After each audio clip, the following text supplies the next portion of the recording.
ইয়াৰ লগতে ড্ৰাইভিং লাইসেন্সৰ ক্ষেত্ৰতো আমি এনকাৰেজ কৰিছো যাতে অসমৰ প্ৰতিটো বিধানসভা সমষ্টিতে এখন মটৰ ভেহিকল ইনষ্টিটিউট গঢ়ি উঠে আৰু নিবনুৱা লোককো কৰ্মসংস্থাপন দিব। নমস্কাৰ, সকলোকে ডিজি ইনফো আসাম চেনেললৈ পুনৰবাৰ স্বাগতম জনালো। ইতিমধ্যে মুখ্যমন্ত্ৰীয়ে ড্ৰাইভিং লাইসেন্স লৈ এটা ডাঙৰ ঘোষণা কৰিছে। যদি আপোনালোকে ড্ৰাইভিং লাইসেন্স এতিয়ালৈকে বনোৱা নাই বা বনাব বিচাৰি আছে তেতিয়াহ'লে আপোনালোকে ভিডিঅ'টো এবাৰ ভালকৈ চাব, কাৰণ ইতিমধ্যে মুখ্যমন্ত্ৰীয়ে ঘোষণা কৰিছে যদি আপোনালোকে এতিয়ালৈকে ড্ৰাইভিং লাইসেন্স বনোৱা নাই বা আপোনালোকে বনাব বিচাৰি আছে তেতিয়াহ'লে আপোনালোকে আৰু ডিটি অফিচৰ পৰা আপোনালোকে ড্ৰাইভিং লাইসেন্স বনাব নোৱাৰে। ইতিমধ্যে ডিটি অফিচৰ পৰা ড্ৰাইভিং লাইসেন্স বন্ধ কৰি দিব।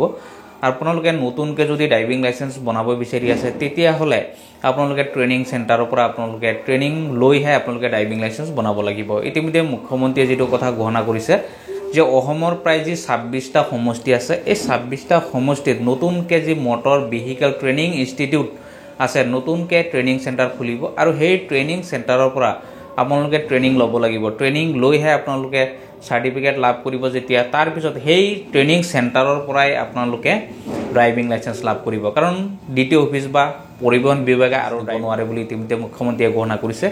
গতিকে যি 26টা সমষ্টি আছে, এই 26টা সমষ্টিত যি ট্ৰেইনিং চেণ্টাৰ দিব, এই ট্ৰেইনিং চেণ্টাৰত সকলোৱে ট্ৰেইনিং ল'ব লাগিব যদি এতিয়ালৈকে ড্ৰাইভিং লাইসেন্স বনোৱা নাই। তাৰপিছত যেতিয়া ট্ৰেইনিং শেষ হ'ব, ট্ৰেইনিং শেষ হোৱাৰ পিছত সেই চেণ্টাৰৰ পৰাই ডাইৰেক্ট যি ড্ৰাইভিং লাইসেন্স দিব লাগে ডাইৰেক্ট ড্ৰাইভিং লাইসেন্স প্ৰদান কৰিব। তাৰ লগতে আৰু কেইটামান কথা ইতিমধ্যে মুখ্যমন্ত্ৰীয়ে উল্লেখ কৰিছে যে যদি আপোনালোকে সেই ড্ৰাইভিং চেণ্টাৰৰ পৰা আপোনালোকে ড্ৰাইভিং লাইসেন্স লয়, কিন্তু তাত যদি আপোনালোকে ট্ৰেইনিং নোহোৱাকৈ বা অন্য কিবা ধৰণে যদি সেই ড্ৰাইভিং লাইসেন্স যদি প্ৰদান কৰে সেই চেণ্টাৰে বা ইনষ্টিটিউটে, তেতিয়াহ'লে যিটো পৰিবহণ বিভাগ আছে, পৰিবহণ বিভাগে সেই ড্ৰাইভিং যি প্ৰদান কৰিব ড্ৰাইভিঙৰ ওপৰতে তেওঁলোকে ব্যৱস্থা ল'ব পাৰিব বা সেইটো তদন্ত কৰিব পাৰিব, বা যিটো ইনষ্টিটিউট থাকিব ইনষ্টিটিউটৰ ওপৰতো বিশেষ ব্যৱস্থা ল'ব পাৰিব। গতিকে মুখ্যমন্ত্ৰীয়ে এই ড্ৰাইভিং লাইসেন্স লৈ আৰু কি ঘোষণা কৰিছে আপোনালোকক শুনাব বিচাৰি আছোঁ। তাৰ লগতে সকলোকে এটা ৰিকুৱেষ্ট থাকিল, যদি আপোনালোকে নতুনকৈ চাই আছে চেনেলটো ছাবস্ক্ৰাইব কৰি ভিডিঅ'টো লাইক আৰু এটা শ্বেয়াৰ কৰি দিব।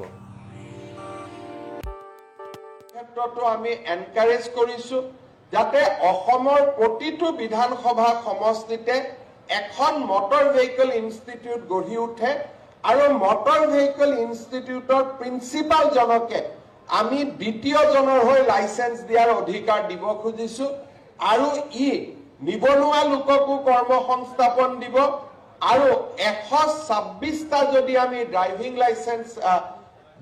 ট্ৰেইনিং চেণ্টাৰ গঢ়ি তুলিব পাৰো, লাইসেন্সখনো তাৰ প্ৰিন্সিপালজনে দিব, তেতিয়া আমি লাইসেন্স ল'বৰ কাৰণেও ডিটি অফিচত আহিব নালাগে। দ্বিতীয়ৰ পাৱাৰটো আমি সেই মটৰ ড্ৰাইভিং ইনষ্টিটিউটখনৰ প্ৰিন্সিপালক দিব খুজিছো যাতে লাইসেন্সটো প্ৰিন্সিপালজনে দিব পাৰে। আৰু মটৰ ড্ৰাইভিং ইনষ্টিটিউটখন ভাল কৰি চলি আছে নে নাই তাক চাবৰ কাৰণে পৰিবহণ বিভাগক আমি এটা ৰেগুলেটৰ কৰিব খুজিছো, যাতে মাজে মাজে তেওঁলোকে সমীক্ষা কৰিব আৰু কোনোবাই যদি ট্ৰায়েল নোহোৱাকৈ লাইসেন্স দিছে, নিশিকোৱাকৈ লাইসেন্স দিছে, সেই ইনষ্টিটিউটখনৰ লাইসেন্স তেওঁলোকে কেনচেল কৰিব পাৰিব। এই দিশতো আজি আমি আগবাঢ়ি গৈছো। মাজে মাজে তেওঁলোকে সমীক্ষা কৰিব আৰু কোনোবাই যদি ট্ৰায়েল নোহোৱাকৈ লাইসেন্স দিছে, নিশিকোৱাকৈ লাইসেন্স দিছে, সেই ইনষ্টিটিউটখনৰ লাইসেন্স তেওঁলোকে কেনচেল কৰিব পাৰিব। এই দিশতো আজি আমি আগবাঢ়ি গৈছো, যাৰ ফলত পৰিবহণ নিগমৰ লগত জড়িত দুৰ্নীতি এক প্ৰকাৰ আমি আশা কৰিছো অহা এবছৰ বা 1.5 বছৰৰ ভিতৰত আমি সম্পূৰ্ণৰূপে নোহোৱা কৰিব পাৰিম।